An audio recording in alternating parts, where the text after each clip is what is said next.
Plusieurs centaines de personnes des différentes communautés non musulmanes de Saint-Étienne et sa région ont afflué à la grande mosquée Mohammed VI de Saint-Étienne à l'occasion des 36e journées européennes du patrimoine.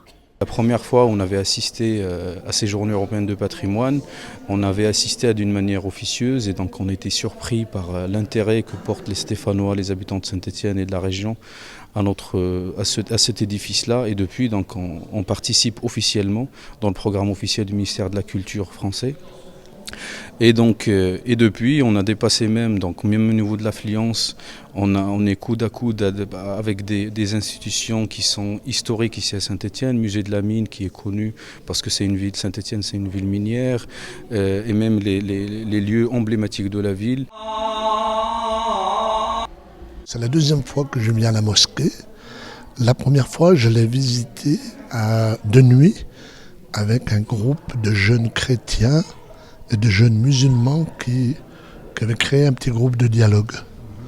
Voilà, pour apprendre à se connaître, autour du vivre ensemble. Pour moi, c'est vital. Enfin, c'est en rencontrant l'autre qu'on se découvre. Voilà.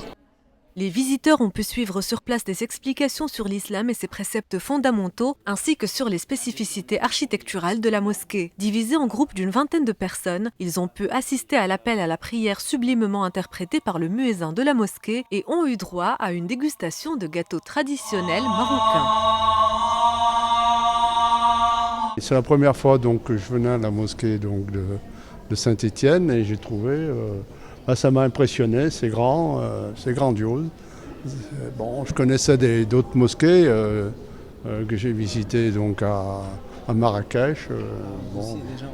Voilà, oui, je suis allé deux fois au Maroc, on a visité donc des mosquées, mais celle-ci elle m'a impressionné. C'est la première fois que je viens dans une mosquée et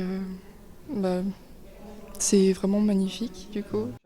La grande mosquée Mohammed VI est une institution à la fois cultuelle et culturelle qui s'érige en tant qu'espace de recueillement spirituel pour les fidèles. Elle est également un monument architectural prestigieux, témoignage d'une histoire universelle. Chaque année, la GMSE accueille plus de 2500 visiteurs lors des Journées européennes du patrimoine. Elle organise également des expositions, des conférences, des séminaires et des tables rondes autour de thématiques culturelles liées au vivre ensemble.